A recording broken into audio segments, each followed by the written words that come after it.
সুপ্রিয় শিক্ষার্থীবৃন্দ, আসসালামু আলাইকুম। সৃষ্টি সেন্ট্রাল স্কুল অ্যান্ড কলেজ টাঙ্গাইলের অনলাইন ক্লাস থেকে তোমাদেরকে স্বাগত জানাচ্ছি। আশা করি তোমরা সবাই ভালো আছো, সুস্থ আছো। তো আমরা আজকে নবম ও দশম শ্রেণীর বাংলা দ্বিতীয় পত্রের ব্যাকরণ অংশ নিয়ে আলোচনা করব। আমরা গত ক্লাসে আলোচনা করেছিলাম পঞ্চম অধ্যায়ের প্রথম পরিচ্ছেদ বাক্য নিয়ে। তো আমরা সেখানে বাক্য সম্পর্কে জেনেছি এবং একটি সার্থক বাক্যের কী কী গুণ থাকা আবশ্যক সে বিষয়ে বিস্তারিত আলোচনা করেছি। তো আমরা আজকে তার পরবর্তী অংশ বাক্যের কয়টি অংশ এবং গঠন অনুসারে বাক্য কত প্রকার ও কী কী সে বিষয়ে আমি আজকে আলোচনা করব। তো দেখো, এই বাক্যের প্রত্যেকটা বাক্যের যতগুলো বাক্য থাকে প্রত্যেকটা বাক্যেরই দুটি করে অংশ আমরা দেখতে পাবো। তার মানে কি বলা হচ্ছে যে প্রত্যেকটা বাক্যের দুটি করে অংশ থাকে। দেখো এখানে লেখা আছে প্রতিটি বাক্যে দুটি অংশ থাকে। এখন এই প্রত্যেকটা বাক্যের দুটি অংশ কি কি লক্ষ্য করো। এক নাম্বার হচ্ছে উদ্দেশ্য আর দুই নাম্বার হচ্ছে বিধেয়। তাহলে কি জানলাম, একটা বাক্যের দুইটা অংশ থাকে, একটা অংশের নাম হচ্ছে উদ্দেশ্য আর একটা অংশের নাম হচ্ছে বিধেয়। তো দেখো তাহলে আমরা এখন জানবো যে উদ্দেশ্য কি বা বিধেয় কি। দেখো, উদ্দেশ্য হচ্ছে যে বাক্যে যার সম্পর্কে কিছু বলা হয় তাকে উদ্দেশ্য বলে। একটা বাক্যে যদি কারো সম্পর্কে কিছু বলা হয় সেই হচ্ছে কি উদ্দেশ্য। যেমন দেখো বলা হয়েছে যে হাবিব বই পড়ে, এখানে একটা বাক্য লেখা হয়েছে কি হাবিব বই পড়ে। দেখো এখানে কি বলা হয়েছে, যার সম্পর্কে কিছু বলা হয়। বলো তো এই বাক্যে কার সম্পর্কে কিছু বলা হচ্ছে।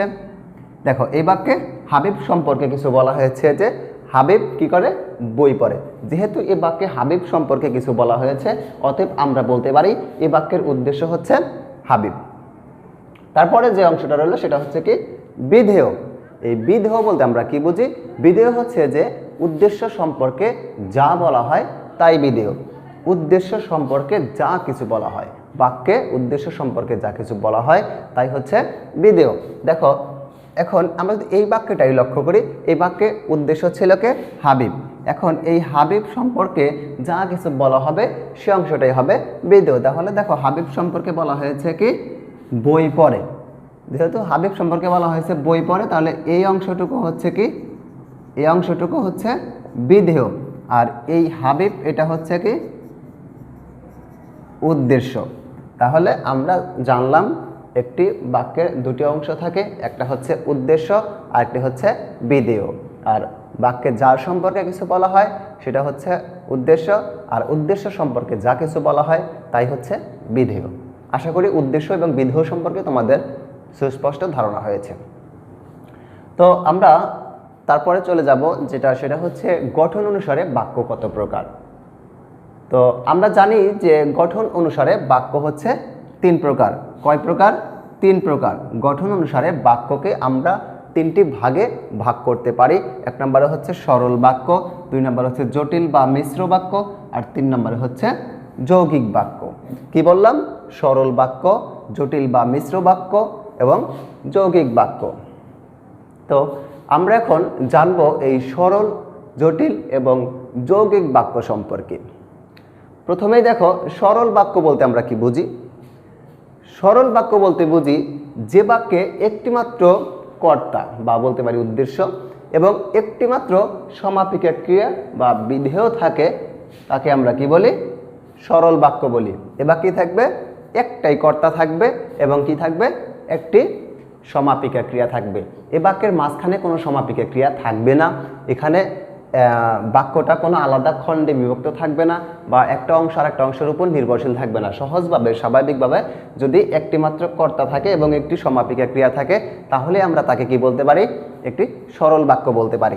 দেখো উদাহরণটা লক্ষ্য করো, কি বলা আছে যে রাজীব বিদ্যালয়ে যায়। রাজীব বিদ্যালয়ে যায়। তো দেখো এই রাজীব বিদ্যালয়ে যায়, এখানে একটি কর্তা আছে না? কোনটি কর্তা? কোনটা? এখানে কর্তা হচ্ছে কি রাজীব, আর এই কর্তাটা তো অবশ্যই উদ্দেশ্য, তাই না? হ্যাঁ, কর্তাটা উদ্দেশ্য। তো দেখো এখানে যেহেতু একটি কর্তা আছে এবং আরেকটা কি বলা আছে, একটি সমাপিকা ক্রিয়া থাকে। সমাপিকা ক্রিয়া সম্পর্কে তোমরা জানো যে ক্রিয়া কী করে বাক্যের অর্থ সম্পূর্ণরূপে প্রকাশ করতে পারে, সেটাই হচ্ছে সমাপিকা ক্রিয়া। তো দেখো এখানে একটা ক্রিয়া আছে যায়, এটা অবশ্যই একটি সমাপিকা ক্রিয়া। তাহলে এখানে একটি মাত্র কর্তা এবং একটি সমাপিকা ক্রিয়া আছে, অতএব আমরা এই বাক্যটাকে কি করতে পারি, সরল বাক্য বলতে পারি। এই অংশটুকু হচ্ছে বিধেয়। ঠিক আছে, তাহলে আমরা জানলাম যে বাক্যে একটি উদ্দেশ্য বা কর্তা থাকে এবং একটি সমাপিকা ক্রিয়া থাকে তাকেই আমরা কি বলি, সরল বাক্য বলি। ঠিক আছে,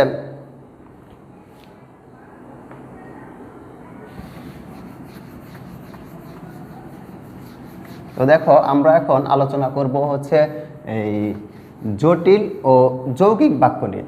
তোমাদের আমি আগেই বলেছি যে এই জটিল বাক্যের আরেকটি নাম আছে, সেটা হচ্ছে কি মিশ্র বাক্য। তোমাকে জটিল বা মিশ্র বাক্য যাই বলা হোক দুটোই একই জিনিস। ঠিক আছে, শুধু আলাদা আলাদা নাম দেওয়া হয়েছে। তাহলে আমরা এখন আলোচনা করব 2 নম্বর বাক্য, যেটা হচ্ছে কি যে জটিল বা মিশ্র বাক্য। এই জটিল বা মিশ্র বাক্য নিয়ে আলোচনা করব। দেখো এই জটিল বা মিশ্র বাক্য এখানে কি থাকবে, বাক্যে একটি প্রধান খণ্ড বাক্য। তাহলে কি হবে, যে বাক্যে একটি প্রধান খণ্ড বাক্যের, দেখো যে বাক্যে একটি প্রধান খণ্ড বাক্যের, একটি প্রধান খণ্ড বাক্যের কি থাকবে, এখানে একটা প্রধান খণ্ড বাক্যের এক বা একাধিক আশ্রিত খণ্ড বাক্য থাকবে। এক বা একাধিক আশ্রিত বাক্য কি থাকবে, পরস্পর সাপেক্ষভাবে ব্যবহৃত হয়, মানে একটা আরেকটার সাথে নির্ভরশীল, পরস্পর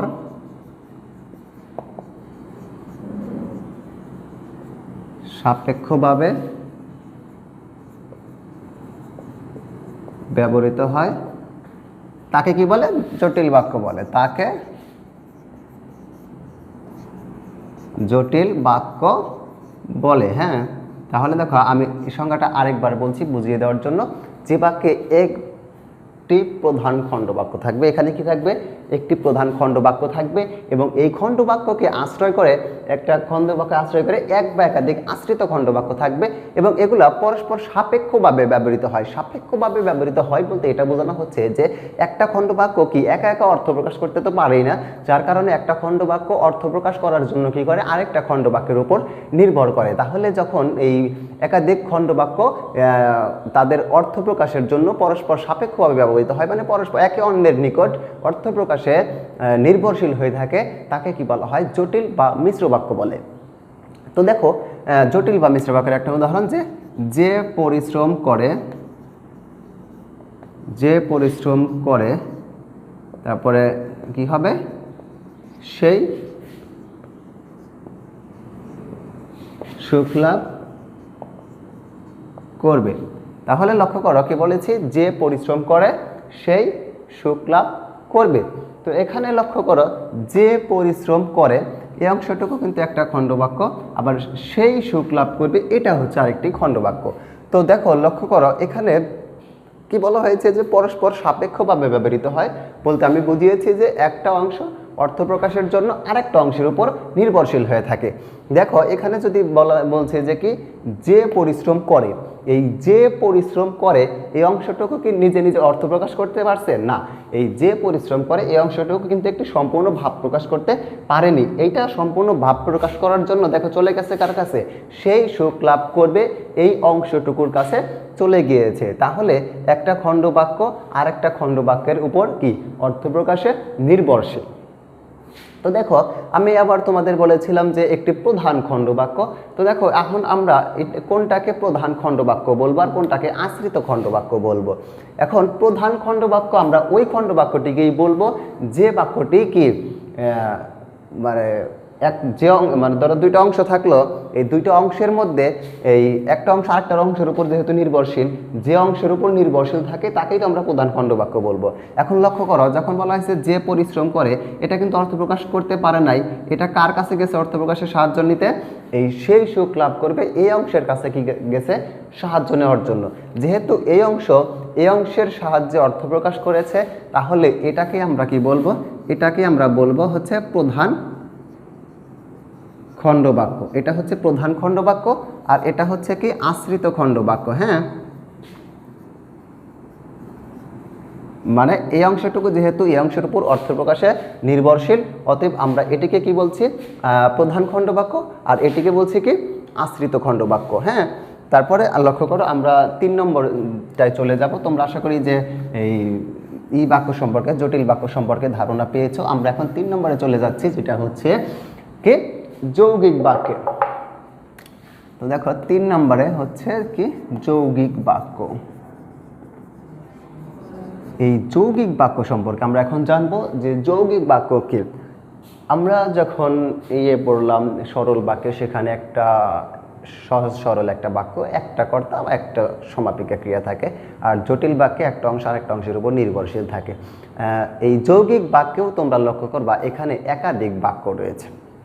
যৌগিক বাক্যেও কি হবে, একাধিক বাক্য থাকবে, কিন্তু এই যৌগিক বাক্যে একাধিক বাক্য থাকলেও সেই বাক্যগুলো কিন্তু কারো কাছে কেউ নির্ভরশীল না। তাহলে কি বলা হয়, দেখো পরস্পর নিরপেক্ষ,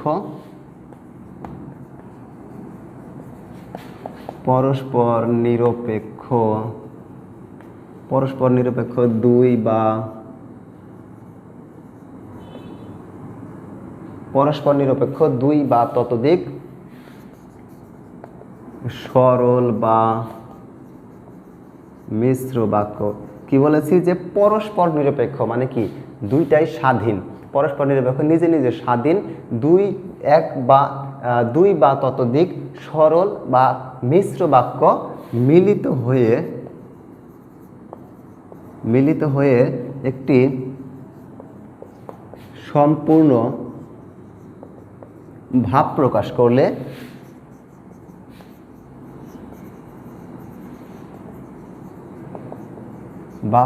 করলে তাকে কি যৌগিক বাক্য বলে।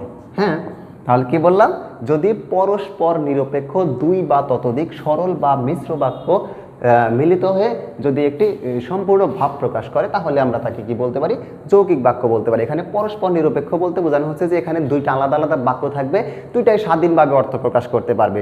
এখানে দুইটা স্বাধীন বাক্য হতে পারে, দুইটা সরল বাক্য হতে পারে, দুইটা জটিল বাক্য, বা এমন হতে পারে একটা সরল বাক্য আর একটা জটিল বাক্য মিলিত হয়েছে, যারা কি ছিল, যারা পূর্বেই কি একা একা বা স্বাধীনভাবে অর্থ প্রকাশ করতে সক্ষম, কিন্তু তারপরেও এখানে এই যৌগিক বাক্য যখন হয়েছে তখন এই দুইটা বাক্যকে একত্রিত করার জন্য কিছু অব্যয় যুক্ত করা হয়। যেমন কি যুক্ত করা হতে পারে, এবং, ও, আর, কিন্তু, অথচ, অথবা, কিংবা, তথাপি, বরং ইত্যাদি ইত্যাদি অব্যয় যুক্ত হয়ে থাকে। এই অব্যয়ের যে কোনো একটা অব্যয় এই দুইটা বাক্যের মাঝখানে যুক্ত হয়ে কি করে, দুইটা বাক্যকে একত্রিত করে একটি সম্পূর্ণ বা একটি সম্প্রসারিত ভাব প্রকাশ করে। ঠিক আছে, আমরা একটা উদাহরণ লক্ষ্য করব। দেখো, যদি আমরা বলি যে বাবা আমাকে 5 টাকা দিলেন এবং বাড়ি যেতে বললেন। দেখো এখানে একটি বাক্য লিখলাম কি, বাবা আমাকে 5 টাকা দিলেন এবং বাড়ি যেতে বললেন। এখানে দেখো প্রথম যে বাক্যটা আছে সেটা হচ্ছে বাবা আমাকে 5 টাকা দিলেন। আমরা যদি পরের অংশ না লিখলাম, শুধু এইটুকু লিখতাম যে বাবা আমাকে 5 টাকা দিলেন, তাহলে একটি সরল বাক্য হতো না? হ্যাঁ, তাহলে একটি সরল বাক্য হতো। তারপরে দেখো যখন আমরা বললাম বাড়ি যেতে বললেন, এটাও কিন্তু একটি অর্থপূর্ণ সরল বাক্য। তাহলে দেখো এখানে কি হয়েছে, একাধিক দুইটি সরল বাক্য যুক্ত হয়েছে, মাঝখানে কি অব্যয় দ্বারা একটি এবং অব্যয় দ্বারা এখানে যুক্ত হয়েছে। তাহলে আমি যেটা বলেছিলাম পরস্পর নিরপেক্ষ, এখানে দুজনেই কিন্তু নিরপেক্ষ, দুইটা বাক্যই কিন্তু পরস্পর একা একা কি করতে পারে, অর্থ প্রকাশ করতে পারে। আর এখানে এই কি করছে, একত্রিত হয়েছে কার দ্বারা, একটি এবং অব্যয়ের দ্বারা। ঠিক আছে, তো আশা করি বুঝতে পেরেছ যৌগিক বাক্য কি। যৌগিক বাক্য হচ্ছে সেটাই যেখানে কি থাকবে, একাধিক সরল বা মিশ্র বাক্য থাকবে, এবং কি এখানে এবং, ও, আর, কিন্তু, তথাপি, বরং এরকম কিছু অব্যয়ের যে কোনো একটা অব্যয় দ্বারা দুইটা বাক্য যুক্ত হয়ে একটি সম্পূর্ণ ভাব প্রকাশ করবে। আশা করি বুঝতে পেরেছ। তো আমরা আজকে ক্লাসের একেবারেই শেষ পর্যায়ে চলে এসেছি। আজকের ক্লাসটা আমরা শেষ করব। তার আগে একটু জেনে নিই আমরা আজকে কি জানলাম। আমরা আজকে জানলাম একটি বাক্যের দুটি অংশ থাকে, উদ্দেশ্য এবং বিধেয়। বাক্যে যার সম্পর্কে কিছু বলা হয় সেটাই হচ্ছে উদ্দেশ্য, উদ্দেশ্য সম্পর্কে যা বলা হয় তাই হচ্ছে বিধেয়। আমরা আরও জেনেছি গঠন অনুসারে বাক্য 3 প্রকার: সরল, জটিল এবং যৌগিক। সরল বাক্যে কি থাকে? একটি কর্তা এবং একটি সমাপিকা ক্রিয়া থাকে। আর জটিল বা মিশ্র বাক্যে একটি প্রধান খণ্ডবাক্য এবং এক বা একাধিক আশ্রিত খণ্ডবাক্য পরস্পর মিলিত হয়ে অর্থ প্রকাশ করে। আর এই যৌগিক বাক্যে কি হয়? পরস্পর নিরপেক্ষ স্বাধীন দুই বা ততোধিক সরল বা মিশ্র বাক্য মিলিত হয়ে একটি সম্পূর্ণ ভাব প্রকাশ করে। তো আশা করি এই বাক্য সম্পর্কে তোমাদের সুস্পষ্ট ধারণা হয়েছে। তারপরে যদি তোমাদের কোনো সমস্যা থাকে তাহলে আমাকে জানাবে, আমি সেই সমস্যার সমাধান করে দেব ইনশাআল্লাহ। তো আজকের ক্লাসটা আমরা এখানেই শেষ করছি। পরবর্তী ক্লাসে দেখা হবে। তো সে পর্যন্ত তোমরা সবাই ভালো থাকো, সুস্থ থাকো। ধন্যবাদ সবাইকে। আসসালামু আলাইকুম।